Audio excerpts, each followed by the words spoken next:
Nous vous demandons de vous mettre debout pour la lecture de la parole de Dieu. Et nous allons faire cette lecture dans Romains 6, verset 5. Une vie conforme à la mort et à la résurrection de Christ. C'est le titre du message d'aujourd'hui. Une vie conforme à la mort et à la résurrection de Christ. Est-ce que le son est correct? Allô, testing. Ah, ouais, merci.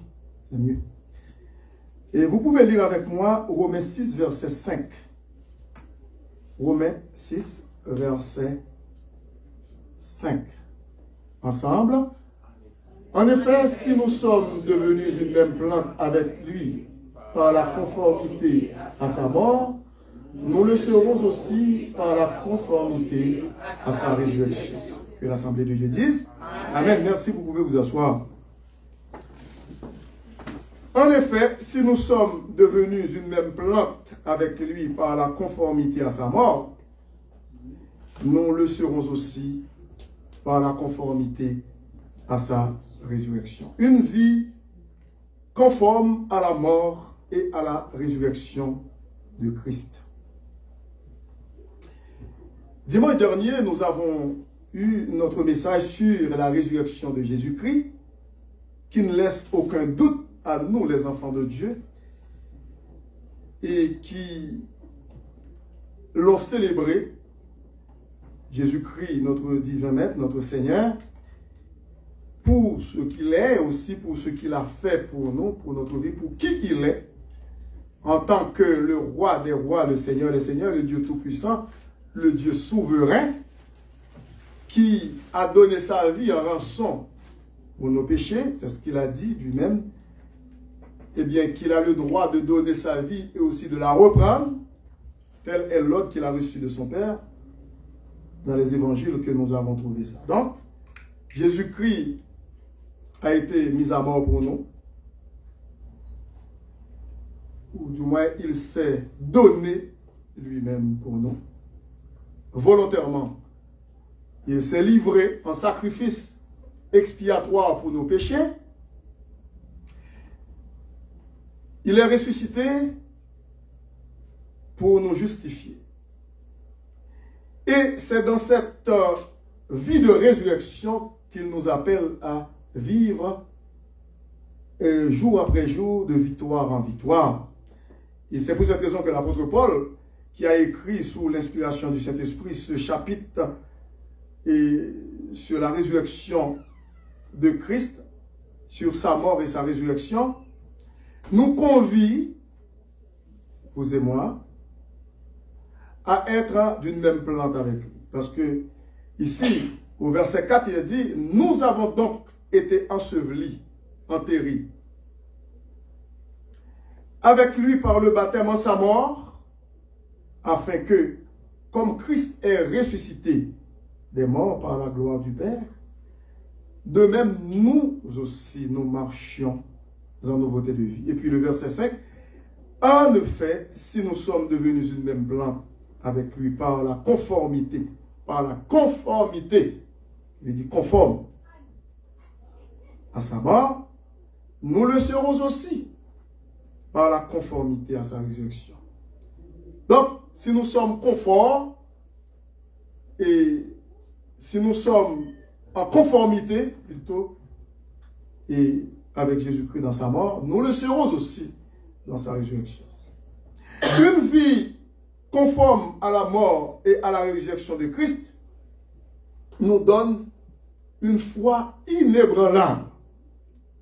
Amen. Une foi inébranlable. Donc, celui qui marche avec le Seigneur dans une vie de résurrection, eh bien, mène une vie de foi inébranlable. Pourquoi? Parce que cette vie repose sur Jésus-Christ lui-même, qui est le rocher des siècles. Le roc séculaire, c'est-à-dire le rocher des siècles. Séculaire, c'est siècle. C'est un adjectif pour siècle. Et lorsque Jésus-Christ lui-même a fait la déclaration à Pierre, qui venait tout juste de confesser le nom de Jésus-Christ en tant que le Messie, le Dieu, fait homme, qui s'est fait homme, qui était en présence d'eux, qui veut dire les disciples, les 12. Tu es le Fils du Dieu vivant, le Christ, le Messie. Jésus-Christ a dit à Pierre, ce ne sont pas la chair et le sang qui t'ont révélé cela. Ce n'est pas parce que tu es intelligent, tu n'es pas intelligent pour me connaître, pour savoir qui je suis, mais c'est l'esprit de mon Père. C'est mon Père qui est dans les cieux, qui t'a révélé cela. Et je te dis que tu es Pierre, tu es un petit caillou. Et sur ce rocher que tu viens de poser, à savoir moi Jésus-Christ, c'est ce que Jésus-Christ voulait dire, je bâtirai mon église. Et les portes du séjour des morts ne prévaudront point contre elle. Amen. Je bâtirai mon église. Et les portes du séjour des morts ne pourront prévaloir contre l'église de Jésus-Christ. Et si les portes du séjour des morts le pouvaient, à ce moment-là, l'église ne serait pas là. Est-ce que vous êtes là avec moi? Puisque c'est Jésus-Christ qui a bâti son église, c'est lui qui l'a construit. Et c'est pour cette raison que les portes de l'enfer, du séjour des morts, ne pourront rien contre l'église de Christ, puisque Jésus-Christ est le grand architecte et le constructeur. Amen. Le bâtisseur. Quiconque veut détruire l'église de Jésus-Christ sera lui-même détruit. Parce que Jésus-Christ est le divin maître, le divin constructeur, le divin rocher, le roc séculaire.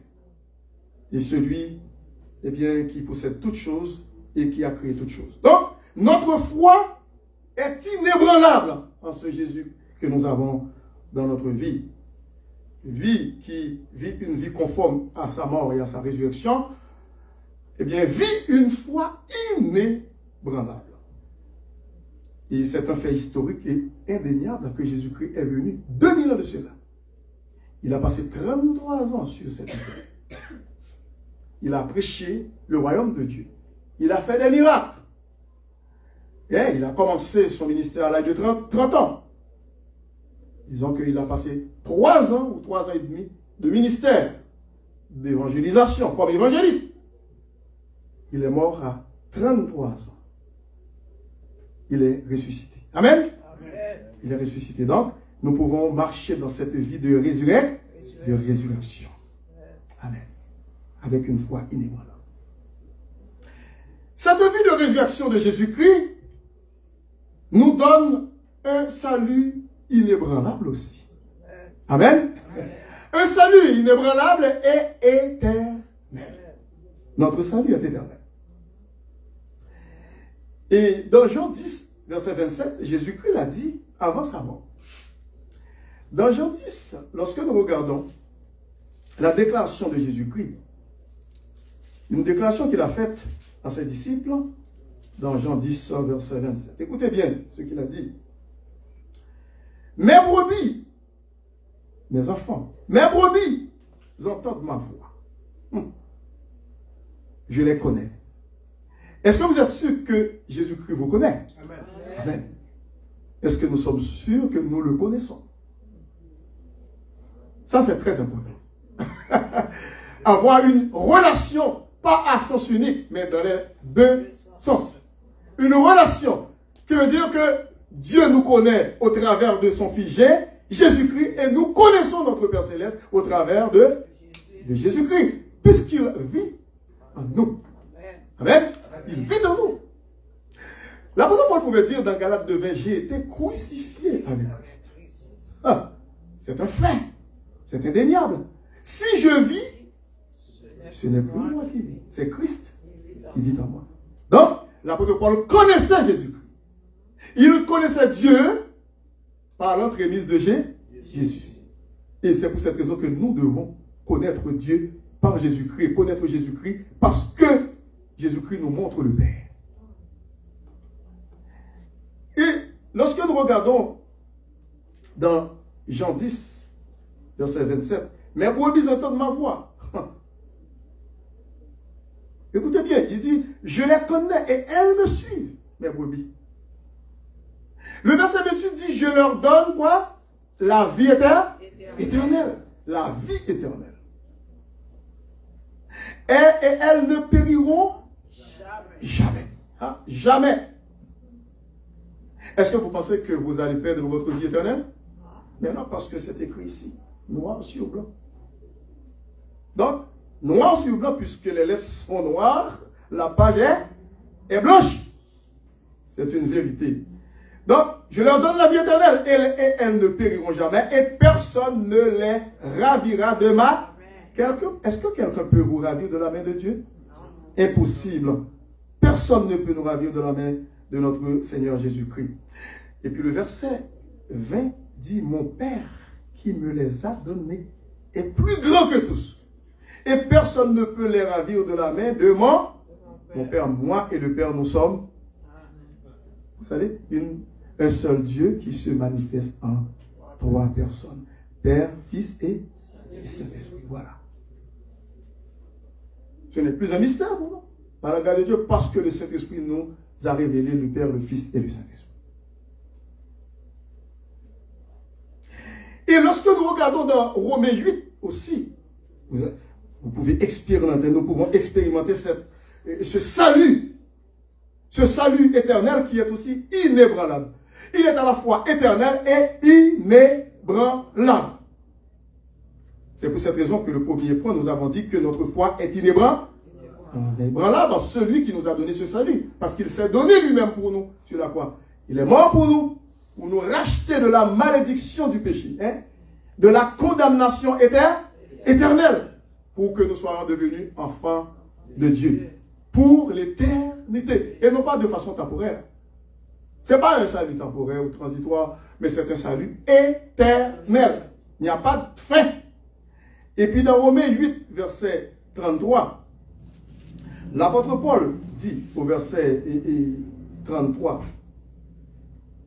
de 33 à 39, il a dit, qui accusera les élus de Dieu?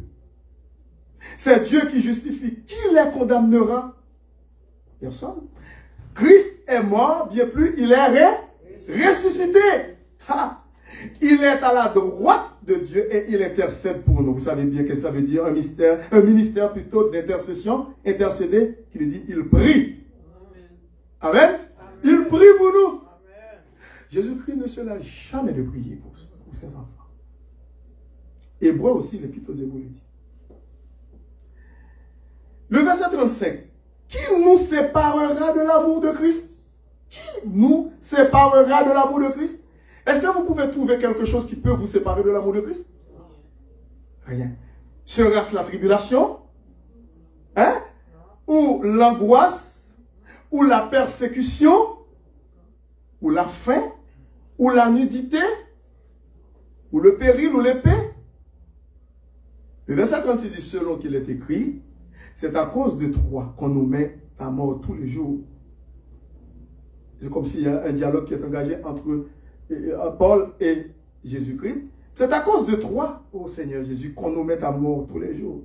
Qu'on nous regarde comme des brebis destinées à la boucherie. À cause de toi que nous servons. Mais, verset 37, dans toutes ces choses, nous sommes... C'est pas que nous sommes vainqueurs, mais nous sommes plus que vainqueurs. Par celui qui... Voilà, c'est l'amour de Christ qui nous tient dans sa main. Et puis le verset 38, l'apôtre Paul dit, car j'ai l'assurance.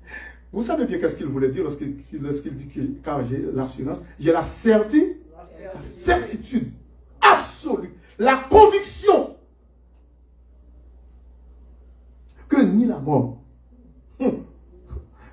ni la vie, ni les anges, ni les dominations, ni les choses présentes, ni les choses à venir qu'on ne sait pas, qu'on ne connaît pas qu'est-ce qui va arriver demain. Rien au monde. L'avenir, rien. Le présent, non. Ni les puissances. Quel que soit le potentat, les grands de ce monde, quels que soient les anges déchus, Lucifer et toutes sa cohorte, tous ses acolytes, ni la puissance, ni la hauteur, ni la profondeur, ni aucune autre créature ne pourra quoi? Nous séparer de l'amour de Dieu manifesté en Jésus-Christ notre Seigneur. Amen. Amen. Gloire à Dieu. C'est pas nous séparer de notre amour pour Dieu. Parce que notre amour est trop faible. L'apôtre Paul sait ce qu'il disait sous l'inspiration du Saint-Esprit. L'apôtre Paul ne peut jamais dire rien ne pourra nous séparer de notre amour pour Dieu. Ce serait insensé. Parce que nous n'aimons pas Dieu comme la Bible nous demande de le faire. Comme ça devrait. Mais c'est de l'amour de Dieu pour nous. Amen. C'est plus fort. Il a pris bien soin de le dire pour faire comprendre à nous, les enfants de Dieu, que rien ne pourra nous séparer de l'amour de Dieu manifesté en Jésus-Christ. Quand est-ce que cet amour a été manifesté? Quand est-ce que Jésus-Christ a porté le comble à son amour pour nous? Quand? Sur la croix. Il est mort. Pour prouver qu'il nous a aimés, qu'il nous aime, qu'il nous aimera. Jusque dans l'éternité, il est mort pour. Il est mort. Ah, amen? On ne peut pas. Écoute, c'est quelque chose d'incompréhensible. Les philosophes de ce monde ne peuvent pas comprendre cela. Les grands de ce monde, les savants, les sages, les raisonneurs de ce siècle, les siècles passés aussi de ce siècle, ne peuvent pas comprendre l'amour de Dieu. C'est impensable, c'est inconcevable. Ni la puissance, ni la hauteur, ni la profondeur, ni aucune autre créature ne pourra nous séparer de l'amour de Dieu, bien entendu, manifesté en Jésus-Christ notre Seigneur. C'est pour cette raison qu'avant sa mort, dans Jean 3,16, Jésus-Christ avait dit, car Dieu a tant aimé. Écoutez, je ne suis pas fatigué, je ne me lasse pas de citer ce passage central de la Bible, Jean 3,16. Car Dieu a tant aimé le monde. C'est dans ce passage que Dieu a dit son dernier mot pour nous en Jésus-Christ. Car Dieu a tant aimé le monde, il a tellement aimé le monde qu'il a donné son Fils. Qui étions-nous pour nous aimer, pour que Dieu nous aime? Écoutez bien, vous allez voir dans Romains chapitre 5. Vous allez voir qui nous étions. Romains chapitre 5. Il a dit au verset 6. Car, Romains 5, à partir du verset 6, car lorsque nous étions encore sans force, Christ autant marqué, qui veut dire le temps de Dieu, le temps, timing de Dieu. God timing, comme on dit en anglais, le temps même de Dieu, précis de Dieu. Pas trop tard, pas avant. Car lorsque nous étions encore sans force, Christ autant marqué est mort pour des impies. Vous savez qu'est-ce que ça veut dire impie? Impie.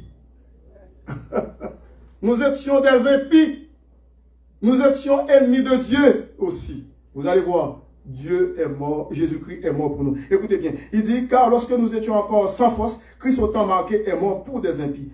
À peine mourrait-on pour un juste. Quelqu'un peut dire, bon, je vais prendre la place d'un juste. Peut-être. Ouais, il dit, quelqu'un peut-être mourrait-il pour un homme de bien.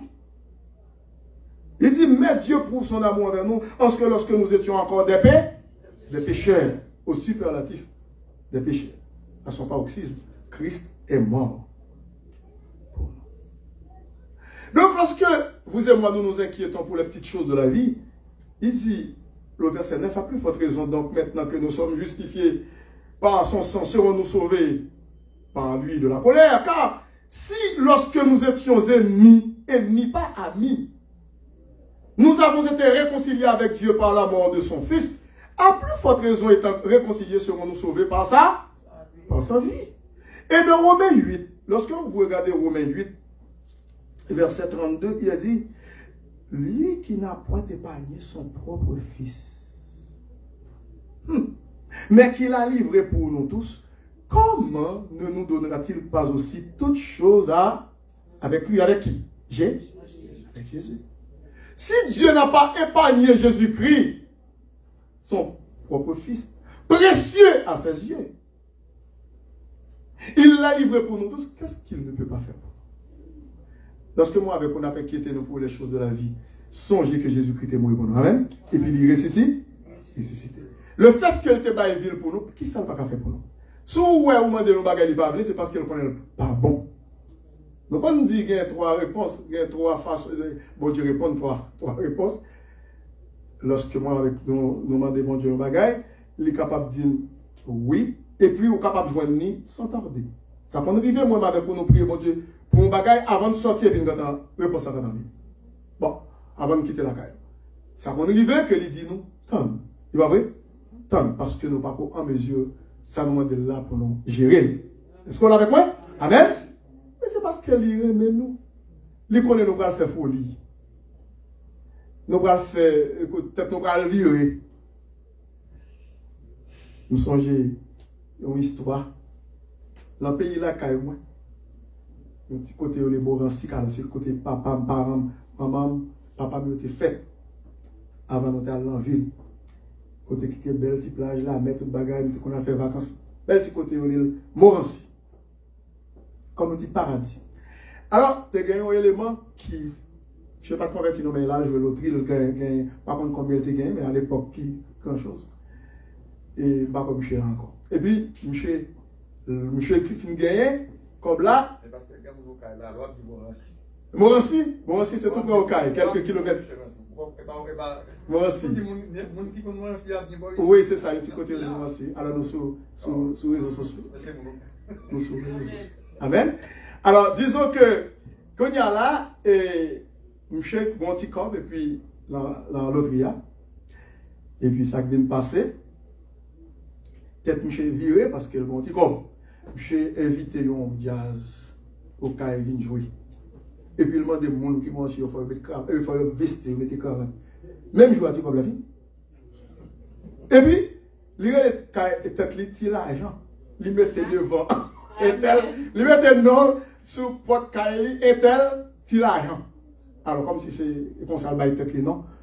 Même quand un seul soir comme la fini, parce que M. Diaz est venu, et puis il finit de jouer, et puis M. Barreau manger contre manger, boire bagaille, et puis comme là, alors, c'est problème ça que l'homme a expérimenté pendant qu'il vivre ici-bas sur cette terre. Donc, nous-mêmes qui avons Christ dans la vie, nous ne pas mettre que nous, le bagage, ça a péri.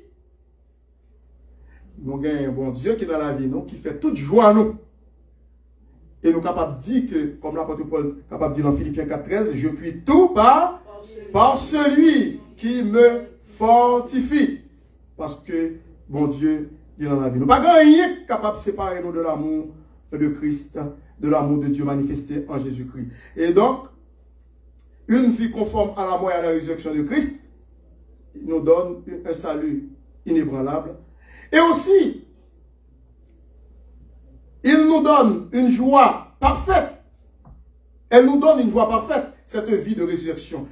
Et puis, c'est une joie indicible. Lorsque nous regardons dans Philippiens 4,4, il dit, réjouissez-vous toujours dans le Seigneur.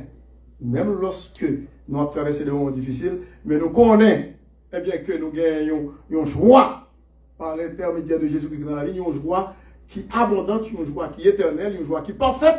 Et bien, nous sommes capables de consoler, non? Ce n'est pas même genre avec le monde qui n'a pas Christ dans la vie. Et écoute, il est capable de vivre une petite joie temporaire pour un petit temps. Mais joie liée éphémère, mais notre joie est éternelle et parfaite. Donc, cette vie de résurrection nous donne une joie parfaite. Amen. Et aussi, quatrièmement, cette vie de résurrection nous donne un avenir assuré. Est-ce qu'on l'a? On a un avenir assuré. Et si il y a un monde parmi nous qu'on est, qui n'a pas un avenir assuré, par contre, côté le bras, eh bien, Jésus-Christ lui-même est là, il est disponible pour vous, de pouvoir accepter le comme sauveur et Seigneur personnel, ou gagner un avenir qui est assuré. Et parce que Psaume 31, verset 16 dit, mes lendemains sont dans ta main, oh, ma destinée est dans ta main, d'après David. Et puis, une vie de résurrection avec Christ, eh bien, et nous donne cette capacité de marcher avec lui, la tête haute, sans la moindre condamnation. Nous ne sommes plus condamnés. Est-ce que vous êtes contents? Romains chapitre 8, verset 1, ça dit. Il n'y a donc maintenant aucune condamnation pour Ceux qui sont en Jésus-Christ. Écoutez, dans le verset 1er, il dit, il n'y a donc maintenant aucune condamnation pour ceux qui sont en Jésus-Christ. En effet, la loi de l'esprit de vie en Jésus-Christ m'a affranchi de la loi du péché et de la mort. Et puis le verset 3, il dit, car chose impossible à la loi. La loi mosaïque ne pouvait pas enlever le péché de l'homme pour lui procurer le salut. Il dit, parce que la chair la rendait sans force, Dieu a condamné le péché dans la chair en envoyant à cause du péché son propre fils dans une chair semblable à celle du péché. Et c'est pour cette raison que l'enverset 7 là, il dit, car l'affection de la chair est inimitié contre Dieu parce qu'elle ne se soumet pas à la loi de Dieu et qu'elle ne le peut même pas. Et puis le verset 8 dit, or ceux qui vivent selon la chair ne sauraient plaire à Dieu. Mais pour nous, en tant qu'enfants de Dieu, nous ne vivons pas selon la chair, mais selon l'esprit, si du moins l'esprit de Dieu habite en nous. Est-ce qu'il y a quelqu'un qui doute que cet esprit de Dieu habite en lui? S'il y a un doute, s'il y a un moindre doute, c'est le temps de le recevoir comme Sauveur et Seigneur. Le verset 10 dit, écoutez bien, le verset 9 dit, pour vous, vous ne vivez pas selon la chair, mais selon l'esprit. Si du moins l'esprit de Dieu habite en vous. Si quelqu'un n'a pas l'esprit de Dieu, si quelqu'un n'a pas l'esprit de Christ, il ne lui appartient pas. Si quelqu'un n'a pas le Saint-Esprit de Christ en lui, eh bien, il n'appartient pas au Seigneur. Et puis le verset 16 dit, l'Esprit lui-même rend témoignage à notre esprit que nous sommes quoi? Enfants de Dieu. Est-ce que vous êtes sûr que vous êtes enfants de Dieu? Amen. Amen. Nous sommes enfants de Dieu. Pourquoi? Parce que le Saint-Esprit de Dieu habite en nous. Le fait que le Saint-Esprit de Dieu habite en nous, eh bien, nous sommes ses enfants et nous sommes gardés en toute sécurité pour le grand jour, le jour de l'enlèvement où nous serons à jamais avec le Seigneur, c'est-à-dire pour l'éternité. Pour l'éternité. Alors donc, Christ lui-même est le consommateur de notre foi. Christ est le finisseur de notre foi, d'après Hébreux chapitre 12. Lorsque nous regardons Hébreux chapitre 12, verset 1er et le verset 2, ici l'apôtre dit dans Hébreux chapitre 12, verset 1er et 2, écoutez bien ce qu'il dit. Nous donc aussi, puisque nous sommes environnés d'une si grande nuée de témoins, rejetons tout fardeau et le péché qui nous enveloppe si facilement et courons avec persévérance dans la carrière qui nous est ouverte, ayant les regards sur Jésus. Courons avec persévérance. Ne lâchons pas prise dans notre persévérance en Jésus-Christ. Ayant les regards sur Jésus, le chef et le consommateur de notre foi, c'est-à-dire le finisseur de notre foi, qui en vue de la joie qui nous est réservée, qui lui était réservée plutôt, a souffert la croix, méprisé l'ignominie, et s'est assis à la droite de Dieu. Et à la droite de Dieu, qui dit au trône de Dieu. Il va nous recevoir. Un jour, il va dire, vous qui êtes bénis de mon Père, venez, entrez pour prendre possession. Cet héritage, ce grand héritage que je vous ai réservé. Il dit l'héritage céleste. Nous aurons accès au ciel et à la terre. L'univers tout entier sera à notre portée. Puisque Jésus-Christ est mort pour nous. C'est lui qui est notre chef. C'est lui qui est notre roi. C'est lui qui est notre maître et Seigneur. Il nous invite à marcher avec lui. Jour après jour. De victoire en victoire. Jusqu'au grand retour de lui-même qui viendra nous prendre avec lui. À ce moment-là, nous serons avec lui pour toujours. Où il n'y aura plus de deuil. Il n'y aura plus de cris. Là où il n'y aura plus de douleur. Il n'y aura plus de déception, de souffrance, de maladie. La mort ne sera plus. Nous serons toujours dans la joie avec le Seigneur. Amen. Il n'y aura plus d'hôpitaux. Il n'y aura plus de maisons d'hébergement pour héberger les gens, les aînés, les gens qui sont malades, qui arrivent dans leur fin de vie. Hein, il n'y aura plus de salon funéraire. Il n'y aura plus de cimetière. Mais nous serons toujours avec le Seigneur dans la gloire pour l'éternité. C'est pour cette raison, mes bien-aimés, écoute, moi encourage pour servir mon Dieu. Amen. Pour aimer mon Dieu plus. Parce que ça qui est réservé pour nous dans les cieux, c'est pas quelqu'un qui va monter dans l'esprit de l'homme. L'apôtre Paul était capable de dire ça, il est dans 2 Corinthiens 12. Il dit que ça qui est réservé pour nous-mêmes, petit bon Dieu, il n'est pas monter dans l'imagination. Bon Dieu te fait le ça, il fait la vie au 3e siècle, dans le paradis de Dieu, côté que nous-mêmes nous allons aller. L'apôtre Paul a expérimenté ça. Il dit, bagaille, merveille. Et puis l'apôtre Paul pas de vérité, non? Et après l'apôtre Paul dit, Christ est ma vie et la mort n'est un gain. Christ est ma vie et mourir, écoute, c'est un gain.